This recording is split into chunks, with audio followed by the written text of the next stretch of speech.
శ్రీమాత్రే నమః. అందరికీ నమస్తే అండి. Welcome back to our channel. అందరూ బాగున్నారు అనుకుంటున్నాను. నేను కూడా చాలా బాగున్నాను. ఇవాల్టి వీడియోలో మనకి ఇక రాజశ్యామలాదేవి నవరాత్రులు రాబోతున్నాయి.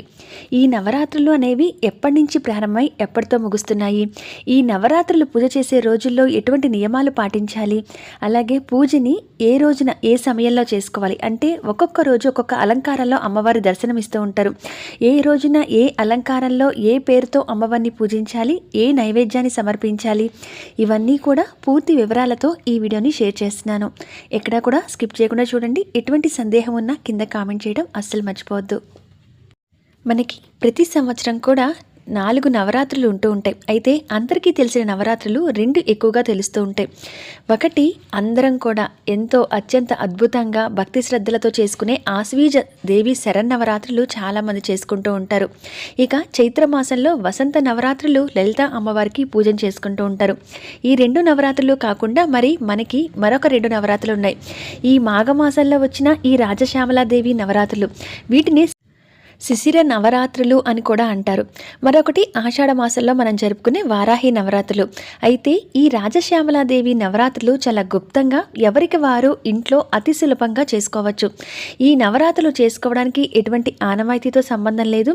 అందరూ కూడా రాజశ్యామలాదేవి అమ్మవారిని పూజించవచ్చు. అయితే హంగు ఆర్భాటాలు లేకుండా ప్రతి ఒక్కరూ కూడా ఇంట్లో అమ్మవారికి గుప్తంగా అంటే రహస్యంగా ఇంట్లో తమరు తాము ఇంట్లో అమ్మవారిని ఆరాధించుకునే అతి ముఖ్యమైన నవరాత్రులుగా ఈ రాజశ్యామలాదేవి నవరాత్రులు చెప్తూ ఉంటారు. అమ్మవారు వీణను పట్టుకొని సరస్వతి రూపంగా కనిపిస్తుంది కాబట్టి ఎవరైతే ఈ శ్యామల నవరాత్రుల్లో పిల్లల చేత గనక ఒక్క రోజైనా అమ్మవారికి పూజ చేస్తే వారికి అపార జ్ఞానం, ముఖ్యంగా వాక్శుద్ధి, విద్య ఇటువంటివన్నీ కూడా లభిస్తాయి. మనం మాట్లాడే ప్రతి మాట కూడా అవతల వాళ్ళని ఆకర్షించే విధంగా, అలాగే వారు మనం చెప్పే మాట వినే విధంగా, మనం నలుగురితో మంచిగా మాట్లాడే విధంగా చేస్తుంది. మరి అటువంటి వాక్శుద్ధి కలగాలి అని అంటే రాజశ్యామలాదేవి అమ్మవారిని ఆరాధించాలి అంటారు. అమ్మవారు వీణను ధరించి, ఈ వీణని రుద్రవీణ అంటారు. ఈ వీణను ధరించి అమ్మవారు సరస్వతి రూపంగా కనిపిస్తున్నా కూడా అమ్మవారు చాలా శాంతమూర్తిగా పూజలు అందుకుంటూ ఉంటుంది. అటువంటి ముఖ్యమైన నవరాత్రులు ఈ రాజశ్యామలాదేవి నవరాత్రులు. మరి మాఘమాసంలో వచ్చే ఈ నవరాత్రులు ఎప్పటి నుంచి ప్రారంభమై ఎప్పటితో ముగుస్తాయో చూద్దాము. మాఘమాసం వచ్చే ఈ శ్యామల నవరాత్రులు 30/1/2025 అంటే జనవరి 30న మాఘశుద్ధ పాడ్యమి అంటే గురువారం నుంచి కూడా మనకి ఈ శ్యామల నవరాత్రులు మొదలయ్యి 7 ఫిబ్రవరి 2025 మాఘశుద్ధ నవమి శుక్రవారం వరకు కూడా మనకి ఈ నవరాత్రులు అనేవి ఉంటాయి. ఈ అమ్మవారిని రాజశ్యామలాదేవి అని, మాతంగి అని, మంత్రినీ దేవి అని ఇలా రకరకాలుగా పిలుస్తూ ఉంటారు. అసలు ఈ అమ్మవారు ఎవరు అనంటే సాక్షాత్తు లలితా త్రిపుర సుందరి దేవికి అమ్మవారికి కుడివైపుగా మంత్రిగా ఉండే ఈ అమ్మవారిని రాజశ్యామలాదేవిగా చెప్తారు. ఎడమవైపు ఉండే అమ్మవారిని సర్వ సైన్యాధ్యక్షురాలిగా వారాహి అమ్మవారిని చెప్తే, కుడివైపున ఉండే ఈ అమ్మవారిని రాజశ్యామలాదేవి అమ్మవారు ఉంటారు. బండాసురుడు అనే రాక్షసుడిని వధించే క్రమంలో లలితాదేవి ఆదిపరాశక్తి రూపం దాల్చిందట. బ్రహ్మాది దేవతలను కూడా సృష్టించే క్రమంలో జ్ఞానాన్ని శ్యామలాదేవిగా సృష్టించబడింది. అందుకని ఈ అమ్మవారిని మంత్రిగా నియమించిందట. ఈ అమ్మవారిని వీణాధారిణి అని కూడా అంటారు. ఈ అమ్మవారి చేతిలో ఉండే వీణకు పేరు రుద్రవీణ. సరస్వతి రూపంగా అమ్మవారు దర్శనమిస్తూ ఉంటారు.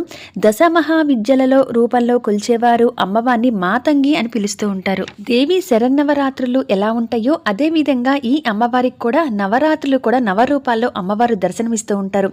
అవి మరి ఎప్పటి నుంచి, ఈ మొదటి రోజు నుంచి ఎలా అమ్మవారు ఆరాధించాలో చూద్దాము. మొదటి రోజు 30 జనవరి 2025న గురువారం మాఘశుద్ధ పాడ్యమి. ఈ రోజు నుంచి మనకి మాఘమాసం మొదలు. ఈ మాఘమాసం మొదటి రోజు నుంచే శ్యామల నవరాత్రులు మొదలవుతాయి. అయితే అమ్మవారిని నవదుర్గల రూపంలో లేదా దశమహావిద్యల రూపంలో లేదా శ్యామలాదేవిగా అమ్మవారిని పూజించవచ్చు. మాఘశుద్ధ పాడ్యమి మొదటి రోజు గురువారం జనవరి 30వ తారీఖు 2025 సంవత్సరంలో నవదుర్గల రూపంలో శైలపుత్రిగా, దశమహావిద్యల్లో కాళీగా, శ్యామలాదేవిగా మొదటి రోజు అమ్మవారు లఘు శ్యామలాదేవిగా దర్శనమిస్తారు. మొదటి రోజు పెట్టవలసిన నైవేద్యం అమ్మవారికి పొంగలి నివేదించవలసి ఉంటుంది. ఇక రెండవ రోజు జనవరి 31 మాఘశుద్ధ విదియ. ఈ రోజున మనకి శుక్రవారం బ్రహ్మచారిణీ దేవిగా కానీ, తారగా కానీ లేదా వాగ్వాదిని శ్యామలాదేవి అమ్మవారి రూపంలో పూజించవలసి ఉంటుంది. మరి రెండవ రోజు అమ్మవారికి పులిహోరని నివేదించవలసి ఉంటుంది. మూడవ రోజు మాఘశుద్ధ తదియ. ఈరోజు శనివారం ఫిబ్రవరి 1, 2025 సంవత్సరం చంద్రఘంటాదేవిగా నవదుర్గల రూపంలో, దశమహావిద్యల్లో లలితా త్రిపుర సుందరి దేవిగా లేదా నకుల శ్యామలాదేవిగా అమ్మవారిని ఆ రూపంలో ఆరాధించవచ్చు. మూడవ రోజు పెట్టవలసిన నైవేద్యం కొబ్బరన్నం నివేదించవలసి ఉంటుంది. ఇక మాఘశుద్ధ చవితి 4వ రోజు ఫిబ్రవరి 2వ తారీఖు 2025. ఈ రోజున అమ్మవారిని కూష్మాండదేవి రూపంలో కానీ, భువనేశ్వరి దేవి రూపంలో కానీ లేదా హాసంతి శ్యామలాదేవిగా అమ్మవారిని పూజించాలి. ఈ రోజున అల్లం గారెలను అమ్మవారికి నివేదించవలసి ఉంటుంది. ఇది 4వ రోజు. ఇక 5వ రోజు ఎంతో ముఖ్యమైన రోజు మాఘశుద్ధ పంచమి. ఈ రోజునే మనం శ్రీ పంచమిగా కూడా జరుపుకుంటూ ఉంటాము. 3వ తారీఖు ఫిబ్రవరి 2025. స్కందమాత రూపంలో కానీ, చిన్నమస్తా రూపంలో కానీ, సర్వసిద్ధి మాతంగిగా కానీ అమ్మవారిని ఆరాధించవాలి. ఈ పంచమి రోజు అమ్మవారిని సరస్వతి పూజ కూడా చేసుకుంటాం కనుక ఆ రూపంలో వీణం ధరించి ఉంటుంది కనుక అమ్మవారికి ఈ రోజున ప్రత్యేకంగా పూజన చేసుకోవాలి. ఈ రోజున దద్దోజనాన్ని అమ్మవారికి నివేదించవలసి ఉంటుంది. ఇక మాఘశుద్ధ షష్ఠి 6వ రోజు ఫిబ్రవరి 4వ తారీఖు 2025. ఈ రోజున అమ్మవారిని కాచాయిని దేవిగా కానీ, త్రిపుర భైరవిగా కానీ, వాస్య మాతంగి శ్యామలాగా కానీ అమ్మవారిని ఆరాధించాలి. ఈ రోజున అమ్మవారికి కేసరిని నివేదన చేయవలసి ఉంటుంది. ఇది 6వ రోజు. ఇక నవరాత్రులలో 7వ రోజు ఫిబ్రవరి 5వ తారీఖు. ఈ రోజున అమ్మవారిని నవదుర్గల రూపంలో కాళరాత్రి దేవిగా, దశమహావిద్యల్లో ధూమవతిగా, శ్యామలాదేవి అలంకారాల్లో అమ్మవారిని సారికా శ్యామలాదేవిగా అమ్మవారిని పూజించవలసి ఉంటుంది. ఈ రోజున పెట్టవలసిన నైవేద్యం కూడా శాకాన్నం అమ్మవారికి నివేదించాలి.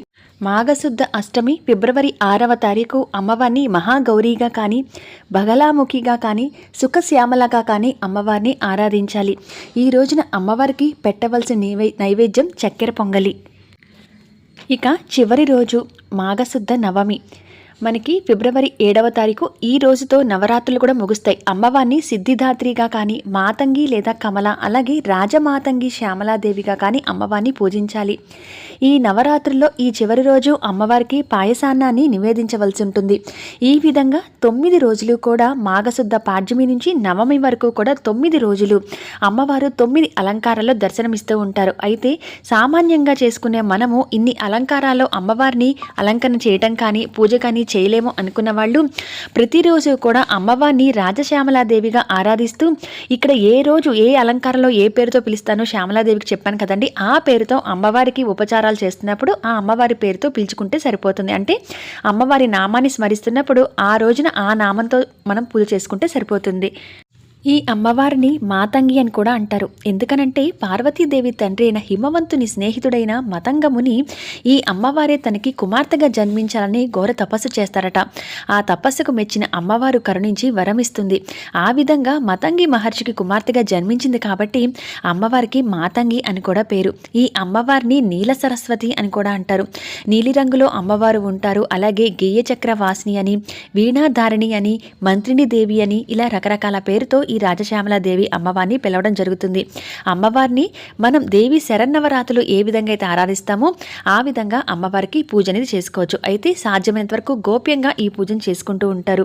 ముఖ్యంగా అమ్మవారి చిత్రపటం ఉంటే కనుక ఈ విధంగా రాజశ్యామలాదేవి అమ్మవారి చిత్రపటాన్ని ఏర్పరచుకోవచ్చు. లేదంటే మీరు దుర్గాదేవి అమ్మవారిని లేదా లలిత అమ్మవారిని లేదా అమ్మవారి వీణను ధరించి సరస్వతి రూపంగా అమ్మవారు దర్శనమిస్తూ ఉంటారు కనుక సరస్వతీదేవి చిత్రపటం పెట్టుకొనైనా ఈ అమ్మవారి నవరాత్రులను చేసుకోవచ్చు. అయితే ఎటువంటి ఆనవాయితీ పని లేదు. ఇప్పటి వరకు చెయ్యని వారైనా సరే ఈ నవరాత్రులను చేసుకోవచ్చు. అతి సులభంగా అమ్మవారి అర్చన చేసుకోవటం, అలాగే అమ్మవారికి మంగళకరమైన వస్తువులు కానీ, గాజులతో కానీ కుంకుమ పూజన చేసుకోవటం, అక్షింతలతో పూలతో అర్చన చేసుకోవటం, ఏ రోజుకా రోజు ఈ నవరాత్రుల్లో ప్రతిరోజు కూడా అమ్మవారిని అష్టోత్తరం చదువుకోవటం, అలాగే శ్యామల దండకం ఉంటుంది, శ్యామలాదేవి స్తుతి ఉంటుంది, అవి చదువుకున్నా సరిపోతుంది. ముఖ్యంగా ఇప్పుడు ముందంతా ఇక మన పిల్లలకి కూడా, ఇంట్లో పిల్లలు ఉన్న వాళ్ళందరూ కూడా తల్లిదండ్రులు వారు బాగా చదువుకోవాలని, వారు మంచి జ్ఞానాన్ని కలిగి ఉండాలని కోరుకుంటారు.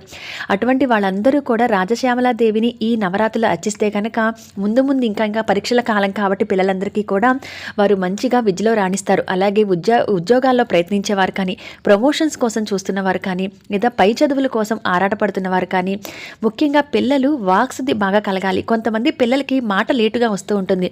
అటువంటి వాళ్ళందరూ పిల్లల పేర్లు చెప్పి ఆ తల్లిదండ్రులు అమ్మవారిని పూజిస్తే కనుక వాళ్ళకి వాక్చాతుర్యం కలుగుతుందట పిల్లలకి. అంతేకాకుండా మంచి జ్ఞానం, ఆయుష్ కలుగుతుంది. ఎటువంటి గొడవలున్నా, ఎటువంటి సమస్యల నుంచైనా బయటపడటానికి రాజశ్యామలాదేవి అమ్మవారిని ఆరాధిస్తే అతి శీఘ్రంగా ఫలితం వస్తుంది అని చెప్తారు. ఈ నవరాత్రులని ఉదయం చేసుకోవచ్చు, రాత్రులు చేసుకోవచ్చు. అయితే గుప్త నవరాత్రులు అంటున్నారు కాబట్టి ఎక్కువ మంది రాత్రులు అంటే సాయంత్రం వేళలో మనకి 6:30 ఆ టైం దాటిన తర్వాత పూజను చేసుకుంటూ ఉంటారు. అయితే ఉపవాసం అనేది పూర్తిగా ఉండలేము అనుకున్న వారు ఉదయం కూడా అమ్మవారిని ఆరాధించుకోవచ్చు. కొంతమంది దసరా దేవి శరన్నవరాత్రులు అమ్మవారికి ఏ విధంగా అయితే చేస్తారో అలా ఆనవాయితీ ఉంటే కలశం అక్కడ దీపం పెట్టుకోవచ్చు. లేదంటే నార్మల్గా మామూలుగా అమ్మవారి చిత్రపటం పూజా మందిరంలో కానీ ప్రత్యేకంగా పీఠం కానీ వేసి అమ్మవారిని అర్చన జరుపుకుంటూ 9 రోజులు పూజన చేసుకోవచ్చు. అయితే ఆడవారికి ఉండే ప్రాబ్లమ్స్ వల్ల మీరు 9 రోజులు అమ్మవారికి పూజన చేయలేకపోతే కనుక మొదటి 3 రోజులు లేదా మధ్యలో కానీ లేదా చివరి 3 రోజులు లేదా 5 రోజులు మీరు ఎలా కుదిరితే ఒక్క రోజైనా శ్రీ పంచమి రోజైనా లేదా అష్టమి నవమి తిథుల్లో అయినా అమ్మవారిని ఆరాధించుకోవచ్చు. అమ్మవారిని నవరాత్రులు చేసుకోవాలనే సంకల్పమే గొప్పది కాబట్టి ఏ ఒక్క రోజైనా అమ్మవారి పూజ విడవకుండా చేసుకోవడం మంచిది. అయితే కుదిరిన వారు మాత్రం నవరాత్రులు కూడా అమ్మవారికి పూజన చేసుకోవాలి. ఎక్కువ మంది రాత్రులు చేసుకుంటూ ఉంటారు, అంటే సాయంత్రం సమయాల్లో. అయితే ఉపవాసం ఉండక్కర్లేదు కాబట్టి పూజన చేయవచ్చా అని సందేహం ఉంటుంది. ఉపవాసం ఉన్నవాళ్ళు చేసుకుంటారు. ఉపవాసం లేకపోయినా నాన్ వెజ్ లాంటివి తినకుండా సాత్వికమైన ఆహారం తీసుకుంటున్న వాళ్ళు కూడా రాత్రి వేళలో అమ్మవారికి పూజన చేసుకోవచ్చు. సాయంత్రం వేళలో లేదంటే కనుక ఉదయం కూడా పూజన చేసుకోవచ్చు. అయితే పూజన చేసుకుంటున్న వారు 2 పూట్ల కూడా అమ్మవారికి దీపారాధన చేయడం. ఇక్కడ నేను ఏ రోజు ఏ నైవేద్యం పెట్టాలో చెప్పాను కదండి, అవి వండి నివేదన చేయలేకపోతే కనుక పానకం, వడపప్పు, చలిమిడి, పండ్లు, పాలు ఇటువంటివి కూడా అమ్మవారికి నివేదన చేయవచ్చు. ఇంట్లో సిరి సంపదలు, సుఖ సంతోషాలు, పిల్లలకు విద్య, జ్ఞానము, ఆయుష్, అలాగే ఏ కార్యక్రమం తలపెట్టినా కూడా అద్భుతమైన విజయం సాధించాలి అనంటే ఈ నవరాత్రుల్లో వచ్చే రాజశ్యామలాదేవి అమ్మవారికి పూజించడం చాలా మంచిది. గుప్త నవరాత్రులు అంటున్నాం కాబట్టి ఎవరింట్లో వారు చేసుకోవచ్చు. ఎవరైనా ఒక ముత్తైదును పిలిచైనా తాంబూలం ఇచ్చుకోవచ్చు, లేదా చివరి రోజైనా తాంబూలం ఇచ్చుకోవచ్చు. అమ్మవారి దగ్గర మాత్రం ప్రతిరోజు కూడా తాంబూలం పెడితే చాలా మంచిది. అమ్మవారిని నమ్మి ఈ నవరాత్రుల పూజను చేసుకుంటాం కాబట్టి ఫలితాలు కూడా అతి శీఘ్రంగా వస్తాయి. అంతేకాకుండా సౌభాగ్యము నిండుగా ఎప్పుడు కూడా కలకాలం ఉంటుంది. అలాగే సుఖ సంతోషాలు, సిరి సంపదలు కలుగుతాయి. ఈ నవరాత్రులు చేస్తున్న వారైతే కనుక మీరు బ్రహ్మచర్యాన్ని పాటించవలసి ఉంటుంది. అలాగే నాన్ వెజ్ అనేది తినకుండా ఉండాలి. అమ్మవారికి పూజ చేసే రోజులో చిన్న చిన్న నియమాలు పాటిస్తూ ఇంట్లో అతి సులభంగా పూజన చేసుకోవచ్చు. కలశం, అఖండ దీపం పెట్టినా, ప్రత్యేకంగా పీఠం పెట్టినా బయటకు వెళ్ళొచ్చిన బట్టలతో ముట్టుకోకుండా ఉండాలి. దేవుడి సామాను అవేవి కూడా ఎలా పడితే అలా ముట్టుకోకుండా కొంత శుచిగా ఉండి అమ్మవారి పూజని అతి సులువుగా చేసుకోవచ్చు.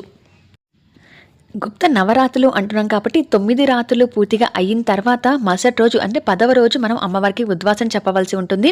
పూజా విధానాన్ని నేను షేర్ చేసినప్పుడు ఆ ఉద్వాసన విధానాన్ని కూడా నేను మరొక వీడియోలో వివరంగా షేర్ చేస్తాను. అయితే ఇన్ఫర్మేషన్ మీకు నచ్చుతుంది అనుకుంటున్నాను. మాఘ గుప్త నవరాత్రుల సమాచారం పూర్తిగా ఇదండి. ఎటువంటి సందేహం ఉన్నా కింద కామెంట్ చేయండి. మరొక మంచి ఇన్ఫర్మేటివ్ వీడియోలో మళ్ళీ మిమ్మల్ని అందరినీ కూడా కలుస్తాను. అంతవరకు సెలవు. నమస్కారం.